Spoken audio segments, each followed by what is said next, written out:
Hello everyone, welcome back to Speaking Spurs and me, Kieran, talking all things Tottenham. Today we're just going to have a little talk about that 3-0 win over Pacos de Ferreira and where that leaves us moving forward in the competition of the Europa Conference League. Yes, that competition that we all love so much. However, it's an opportunity for a trophy, so I think at this stage we shall take it. It's obviously a 3-0 win, which was 3-1 on aggregate after that really poor display over in Portugal. But yeah, 3-0 win in the Tottenham Hotspur Stadium with fans there singing and chanting. That main man, Harry Kane, started the game, nearly got us off to a great start. So we're just going to talk through a little bit of that today, the player performances. And then there'll be another video going up not long after. And that will be to do with the build-up to the Watford game, a little bit on transfers, and yeah, we'll go from there. So welcome back, guys. If you haven't done so already, please subscribe to the channel. I know in the comments of the last video, some of you were saying that although you're subscribed, you don't get notifications when a new video comes live. So all you've got to look out for is the bell notification sign. Don't click this one though, it's not a live link. Find that on my page, turn your notifications on, then every time there'll be a new video, that'll pop up as a notification for you. You can come straight on and have a watch. Otherwise, you just got to keep searching and looking all the time. But the other way of finding me, for those of you that are subscribed, rather than typing in my name and looking for the videos, you can actually go on your own YouTube. If you just have a look at subscriptions, which should be along the bottom somewhere, if you're on your phone or tablet, it might be up the top if you're on a desktop. Just hit subscriptions and it will take you to all the channels you're subscribed to, and you can just click on me from there, okay? So I hope that clears that one up. Now let's jump into it, the 3-0 win. So the lineup, Galini in goal, Doherty, Romero, Dyer and Davies make up the defence. And then in midfield, Sessegnon, Winks, Lo Celso, Mora and Hill. And then Kane up top. Substitutes that were used in the game, Højbjerg, Sonny, Bergwijn and Dele Alli. So we'll just talk a little bit about their player performances each. Galini didn't really have much to do. He had a few flaky moments with the ball at feet. I'm sure that's just a little bit of nerves. Should be fine as the season goes on. But apart from that, he made a decentish save from an attempted lob. Not really much to do, as in the first game, to be honest. They weren't great going forward in either game. Doherty, so frustrating because you'd want him to thrive under Nuno. It's just not happening. He got up and down the flank well enough, but the final product just was not there at all. Romero, great ball pretty much from the off where he set Kane through on goal and just couldn't finish it. But Kane rewarded us not much long after. I found that he's very comfortable on the ball, Romero, and he likes to get forward a lot. He really does. So even in the second half, there was times when I was looking and I was like, what is that Romero? Is it? And it was Romero right up there, linking up play. That'll be quite worrying at times, depending on who we're playing. Because if we lose the ball on a counter-attack, we're screwed. But however, look, it's good that he's comfortable. It's a nice sign that he wants to be involved in build-up play and the attacks. So not bad from him. Eric Dyer, he's becoming a bit of a mainstay at the moment. Did his job, nothing great, nothing really negative, but as long as we're not conceding goals, he's doing something right, and I don't mind that. Davies pretty much just mopped up anything from behind Sessegnon. Davies is one of those players, he doesn't really do anything wonderful, but he doesn't do too much wrong either. He's very good to have in the squad, and that's what he is at the end of the day. He's a squad player that perhaps has had more game time than he would have over the last couple of seasons. I mean, barring his injuries, but just because of the Danny Rose situation has afforded him more game time. Now he's stuck behind Reguilon for those places. Then moving on to Sessegnon, he's fairly busy in the first half. Good link-up play with Bryan Hill. They overlapped each other very well in the first half. Then it comes to the second half, slightly less quality from him. And I think that's the frustration. At some point, it's got to switch into gear, and he's got to be more than just a decent paced outlet. He's going to have some sort of final product. The link-up play was good, but he certainly needs to work on his crossing and stuff and get back to the Sessegnon that there was at Fulham. That was the reason why we purchased him in the first place. Given time, I'm sure that's going to happen. Winksy, Superb sliding tackle to win the ball back. Then saw the fantastic run from Brian Hill, played it over the top, and that led to our first goal. Great work from Winksy. Had a very good first half.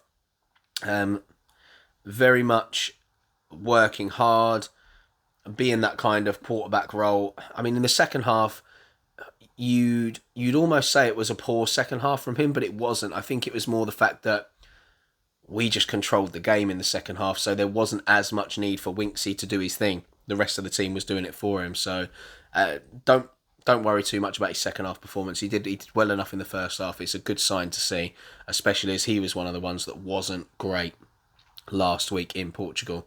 Lo Celso, another one that had a poor game in Portugal. He had a very solid game. Pretty much everything good about us went through him. I thought it's the Lo Celso that we wanted, that we thought we were going to be purchasing. He had the deflected shot, which then came out to Kane for his second goal. He had the free kick that went in off the Portuguese player's head that was given as an own goal in the end. But just everything about him was good. I was very impressed. Few people have given Harry Kane man of the match just because he started and got the 2 goals, but I actually think I'd give it to Lo Celso. I loved everything about his performance. It was much, much better from him. And he hasn't had a very long holiday, a lot of time off. He had injury problems last season, so it's good signs, it's progression. Is it Premier League quality yet? I don't know. But certainly a work in progress and a guy with a lot of talent hidden in there. Lucas Moura. It's strange because under Mourinho he was great at times. Pre-season he looked very sharp. He's almost taken on the Lamella role. Fantastic in pre-season, then the season starts and just kind of dips in form a bit. This was a better performance from him. He, had his driving runs and stuff. Probably deserved a goal or an assist or something, but the end product with Moura's not always there, and that's the frustrating thing. And I do much prefer him playing as a number 10 anyway, but there's so much competition for places in there now. It's kind of just trying to shove all of them up there and hoping that they can figure it out amongst themselves and almost have free roles at times when we're in attack, but they need to get back and be structured when we lose the ball. Brian Hill got his first assist for the club, setting up Harry Kane after that ball that I spoke about from Harry Winks over the top. It was a great run. He was better this week, and I think maybe positionally he's been spoken to a bit more. He did wander around though, a lot. Not so much when Pacos de Ferreira had possession. I think he was a bit more structured than he was the week before. Winksy certainly didn't have to bollock him in this game.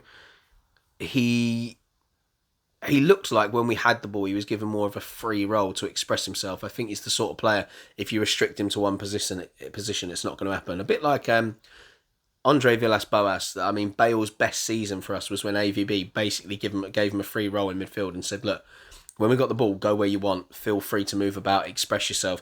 And I think Hill is going to be that kind of player. I'm not saying on the same level or the same type of player. I mean the type of player that enjoys a free role, doesn't like to be restricted tactically. It limits what he can do with the ball. He's very good with the ball at feet, very tricky, good with his shoulder movement, good with his feet. Had some shots in this game, probably frustrated to not score himself, but he looks great for the future. If he can bulk up just a little bit, but still manage to keep his pace and trickery, we've got a hell of a player on our hands for the future. And then that leads us to Harry Kane. What more can we say? Sharp from the off, got his shot away, obviously didn't score. Then 9-10 minutes into the game, scores his goal, then keeps himself alert in the box for the rebound off of Lo Celso shot, grabs himself a second. Probably could have had more as the game went on, but look, for a first start, not bad at all. He looked sharp. I know Pacos de Ferreira aren't the best team to gauge it against, but he looked fairly sharp. We managed to take him off at 72 minutes so he can get a nice rest under his legs, ready for tomorrow's game against Watford. So I'd expect him to start. And then just the subs quickly. Højbjerg came on partway through the second half just to add a bit of cover and add some legs to the team. Make sure we don't get too tired. Sonny came on. He looked fairly lively, had a couple of chances. Bergwijn, when he came on, he's one of these. He just needs to sort his final touch out, really, doesn't he? In the final third, he's certainly got the pace. His confidence is growing. He can be a great player if he really applies himself and just has a bit more confidence in himself. I think his confidence is a little bit lacking. He's getting better though, game by game. And then Dele Alli came on. I mean, he only got 6 minutes, so there's not really much to say there. But then if we look at what this means, we're now through to the group stages. And our group consists of Stade Rennais, who are from Ligue 1. I think they finished, was it 6th? Sixth last season in the French division. Then Vitesse Arnhem, from the Eredivisie. And then NS Mura, who were the champions of the Slovenian league. And this is the positive I will say about this competition. I mean, for us, it's not great. If we can win it, that's a trophy. So that's a good thing. It's a competition where we can use some fringe players coming back from injury for their fitness. Then as we go further in the competition, we can start taking it more seriously, add more first team players in with every round we get through. And if we win it, it's a trophy. Now, it doesn't matter what trophy it is, and this is what I liked about Jose Mourinho. A trophy is a trophy. Winning builds a winning mentality. It builds a feel-good factor. Winning a trophy really collectively brings a team together.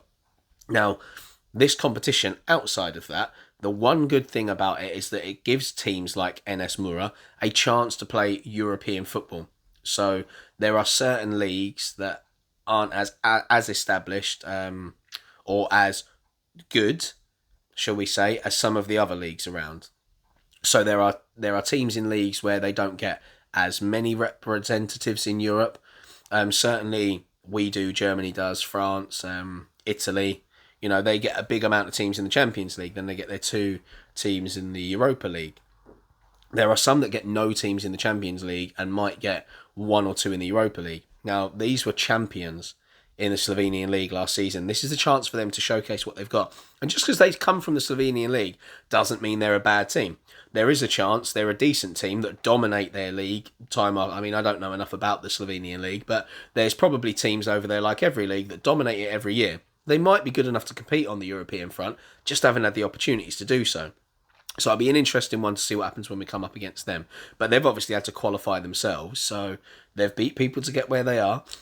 So let's not take any of this for granted. I mean, they're certainly not poor teams. We know a little bit about Stade Rennais and Vitesse Arnhem. So, you know, they're established clubs.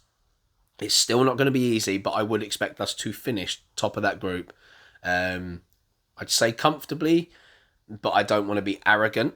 I would say fairly comfortably. We should finish top of that group if we take it seriously. If we take it the way we took the first Pacos de Ferreira game, we might as well just accept that we're probably going to finish second or third in the group. Still not a bad thing, we still qualify, but we want to finish top so we get a better route to the final. So as for the performance itself, obviously Nuno would have wanted a reaction from the previous week. He got that.